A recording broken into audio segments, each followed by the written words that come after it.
Hello and welcome to day 11 of one day one topic revision series, जिसमें आज हम देखने वाले हैं ब्लड ग्रुप और ब्लड इनहेरिटेंस के बारे में। यानी कि हम देखने वाले हैं कि ब्लड ग्रुप क्या होते हैं और इसमें एंटीजन्स, एंटीबॉडी, ये सारी चीजें कैसे होती हैं, सबको आज हम देखने वाले हैं। ठीक है, तो हमारा फर्स्ट टॉपिक है कि व्हाट आर ब्लड ग्रुप्स। आखिर ब्लड ग्रुप्स ये क्या है और कितने टाइप के होते हैं। देखो, तो यहाँ पे हमें पता चलता है कि classification of blood based on antigens. तो पता चलता है कि यहाँ पे हम ब्लड को क्लासिफाई करते हैं किसके बेस पे, एंटीजन्स। उस ब्लड ग्रुप में पर्टिकुलर ब्लड ग्रुप में कौन से एंटीजन्स मौजूद हैं, मतलब पर्टिकुलर आरबीसी में कौन से एंटीजन उसकी सरफेस में मौजूद है, उसके बेस पे हम क्लासिफाई करते हैं ब्लड सिस्टम को। जो कि यही मैंने बोला कि भी आरबीसी जो है उसके सरफेस पे कौन से एंटीजन मौजूद है उसके बेस पे क्लासिफाई करते हैं। Important for blood transfusion. अब ये पढ़ते क्यों है, इसकी रिलेवेंसी क्यों है, तो पता चलता है कि ये इंपॉर्टेंट है जानना क्यों, ताकि ब्लड ट्रांसफ्यूजन में आसानी हो सके। ठीक है, हमारे पास दो मेन सिस्टम होते हैं ब्लड ग्रुप के, और उन मेन सिस्टम में से पहला है एबीओ सिस्टम और दूसरा है आरएच सिस्टम। नेक्स्ट है हमारा सेकंड पॉइंट, कहता है एबीओ ब्लड ग्रुप सिस्टम। इसमें हम देखने वाले हैं एबीओ ब्लड ग्रुप सिस्टम क्या है। तो एबीओ ब्लड ग्रुप सिस्टम की बात करें तो ये कंट्रोल होता है बाई जीन कैपिटल आई। यहाँ पे एबीओ जो ब्लड ग्रुप सिस्टम है वो कैपिटल आई जीन से कंट्रोल होता है, जिसके पास 3 एलील्स हैं। अगर आपको जानना है कि एलील क्या होता है, तो मैंने लास्ट के 3-4 लेक्चर में चिल्ला चिल्ला के बोला है कि एलील क्या होता है, आप देख सकते हैं वहां पे। ठीक है, अब फिर भी बता दे रहा हूँ कि जीन, मान लो एक किताब है, उसका एक पेज एलील है, मतलब alleles are the part of gene. ठीक है, तो वो कितने टाइप के होते हैं। देखो, जीन आई के 3 एलील, मतलब क्या है, आई ए का एक क्या है, अम्ब्रेला टर्म है जिसके अंदर 3 चीजें आ जाती हैं। क्या क्या, आई ए, आई बी और स्मॉल आई। ठीक है, अब कह रहा है allele capital I, capital A और कैपिटल आई और कैपिटल बी जो है ये डोमिनेंट एलील है। याद रखना, ये कोडोमिनेंस का भी एग्जांपल है, मतलब कि जब ये साथ में आएंगे तो दोनों अपना इफेक्ट शो करेंगे, जिसकी वजह से हमें ब्लड ग्रुप मिलता है आई ए बी। ठीक है, और एलील जो स्मॉल आई है वो रेसेसिव है। स्मॉल आई रेसेसिव है, तो आपको अब तक ये चीज समझ लेना चाहिए कि अपना इफेक्ट तभी शो करेगा जब टपल में स्मॉल आई शो होगा। अगर पता लगा ए और आई है, ठीक है, या फिर मैं बात करूं कैपिटल आई और स्मॉल आई है, तो इफेक्ट तो अपना कैपिटल आई शो करेगी ना, क्योंकि वो डोमिनेंट कैरेक्टर है, डोमिनेंट ट्रेट है। थर्ड है हमारा ब्लड ग्रुप और उसके जीनोटाइप्स क्या होते हैं। देखो, ब्लड ग्रुप तो सही है, उसका जीनोटाइप मतलब उसका जेनेटिक मेकअप कैसा है। ठीक है, तो ब्लड ग्रुप और जीनोटाइप, ब्लड ग्रुप ए जो है, ब्लड ग्रुप ए में कौन से जीनोटाइप्स होंगे, capital I capital A capital I capital A, या फिर capital I capital A small I. ठीक है, और अगर मैं बात करूं बी की, तो इसमें capital I capital B capital I capital B, या फिर capital I capital B small I. ठीक है, देखो, और ए बी की मैं बात करूं, ए बी मैंने अभी बताया ना कि ए बी कब आता है, जब दोनों आपको डोमिनेंट मिले। देखो, यही एग्जांपल है को डोमिनेंस को, मतलब साथ साथ, जब दोनों साथ में डोमिनेट, क्योंकि ए कहता है मैं भी डोमिनेंट हूँ, बी कहता है मैं भी डोमिनेंट हूँ, तो कहता है यार हम दोनों जब डोमिनेंट हैं तो दोनों लोग अपना इफेक्ट शो करेंगे, that's why blood group A B मिलता है हमको। ठीक है, और ओ की बात करूं तो इसमें हमारे पास देखने को मिलता है रेसेसिव जीन, यानी कि स्मॉल आई। नेक्स्ट पॉइंट है एंटीजन और एंटीबॉडी को देखेंगे हम। अब एंटीजन एंटीबॉडी की मैं बात करूं तो देखो, blood group antigen on RBC कौन सा होगा और एंटीबॉडी कौन सा होगा उसके प्लाज्मा में। तो मैं देखो, अगर मैं बात करूं ब्लड ग्रुप ए में ए एंटीजन पाया जाएगा आरबीसी पे, और ब्लड प्लाज्मा में होगा एंटीबॉडी नेगेटिव, जिसको बोलेंगे बी नेगेटिव। और ब्लड ग्रुप बी की बात करूं तो इसमें बी एंटीजन पाया जाएगा, जो कि होगा एंटीबॉडी यानी कि नेगेटिव ए। और ए बी की बात करूं तो ए बी में ए और बी दोनों साथ में होंगे हमारे एंटीजन आरबीसी पे, और इसमें कोई भी एंटीबॉडी की मौजूदगी नहीं होगी। ओ की बात करूं तो इसमें कोई एंटीजन नहीं होगा, लेकिन एंटीबॉडी ए, नेगेटिव ए और नेगेटिव बी आपको देखने को इधर मिलेगा। फिफ्थ पॉइंट की मैं बात करूं तो कह रहा है कि इंपॉर्टेंट ट्रांसफ्यूजन रूल्स। अब आपको अगर ब्लड ग्रुप को ट्रांसफ्यूज करना है तो उसके रूल्स जान लीजिए, जो बहुत मच इंपॉर्टेंट है, मोस्ट इंपॉर्टेंट है। ठीक है, क्या, जो ओ ब्लड ग्रुप होगा वो यूनिवर्सल डोनर कहलाता है, मतलब ओ जो होगा वो सबको दे सकता है। ए बी जो होगा वो यूनिवर्सल रिसिपिएंट होगा, मतलब ये किसी से ले सकता है। अब और क्या हो सकता है, सेम ग्रुप वाले ट्रांसफ्यूजन बड़े आराम से कर सकते हैं, इसलिए यहाँ पे है कि सेम ब्लड ग्रुप वाले जो होंगे वो सेफ्टी, यानी कि सेफली ट्रांसफ्यूज कर सकते हैं अपना ब्लड। सिक्स्थ की बात करूं तो inheritance of ABO blood group का जो इनहेरिटेंस है उसको देखेंगे। कहता है कि आई ए और आई बी जो होता है ये शो करते हैं कोडोमिनेंस को, जो कि मैंने अभी थोड़ी देर पहले आपको बताया था, क्योंकि ए और बी दोनों डोमिनेंट ट्रेट्स हैं, यानी कि दोनों डोमिनेंट जीन्स हैं, ठीक है, एलील्स।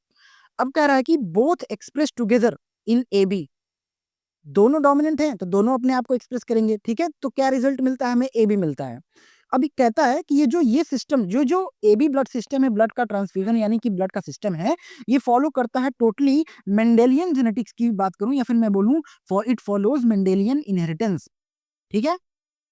7 पॉइंट है हमारा R H factor, R H blood group system. पहले जान लेते हैं कि आर एच है क्या। देखो, ये इसे बोलते हैं रेसिस फैक्टर, ये पहली बार पाया गया था एक मंकी में, इसको बोलते हैं रेसिस फैक्टर। इसमें आपका जो आरबीसी, ये जो आरबीसी की सेल्स होती है, इसके ऊपर ही ये पाए जाते हैं antigen R H, R H.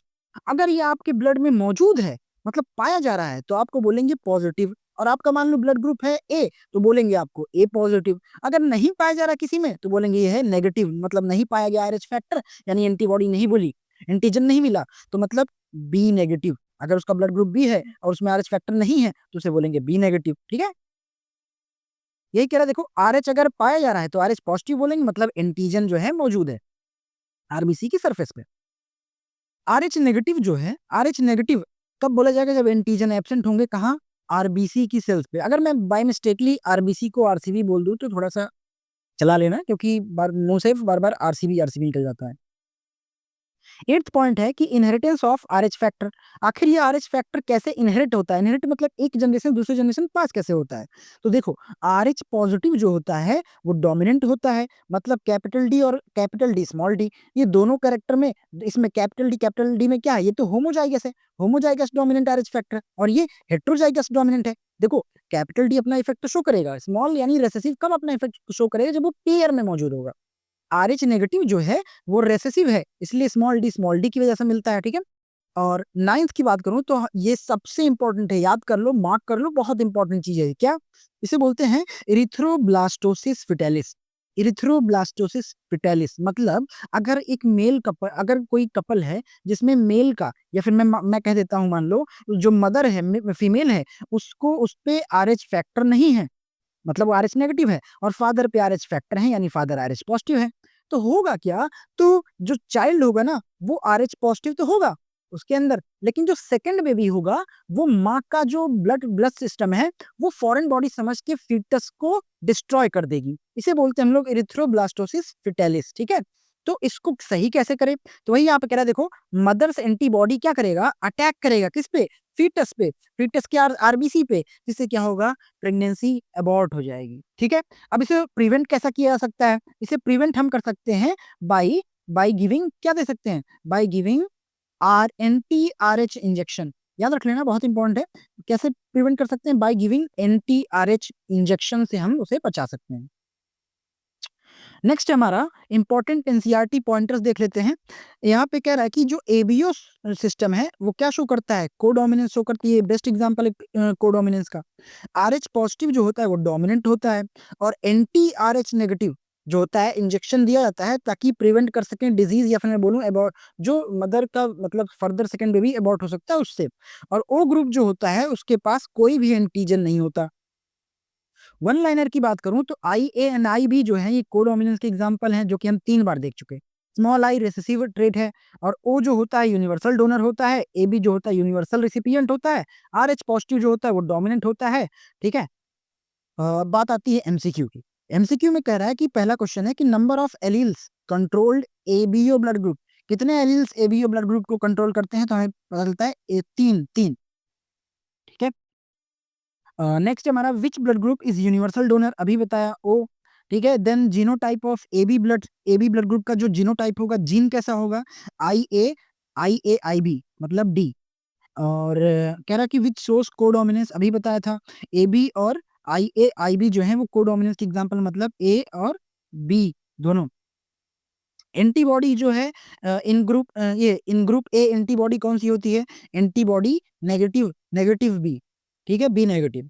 अगर आर एच पॉजिटिव का मतलब है कि वहां पे एंटीजन मौजूद है आरबीसी पे, इसका मतलब होता है एंटीजन प्रेजेंट है, यानी बी, यानी sorry C. R H negative, R H negative कौन सा क्या है, आर एच नेगेटिव का जीनोटाइप बताना है तो नेगेटिव है, मतलब रेसेसिव है। मतलब रेसेसिव कौन होगा? जो अपना कंप्लीट पेयर में शो करेगी इफेक्ट, यानी small d small d. AIDS की बात करूं तो कह रहा है कि disease due to RH incompatibility, ऐसा डिजीज जिससे आरएच इनकम्पार्टिबिलिटी होती है उसे हम क्या बोलते हैं? अभी तो देखा था इरिथ्रोब्लास्टोसिस फिटेलिस।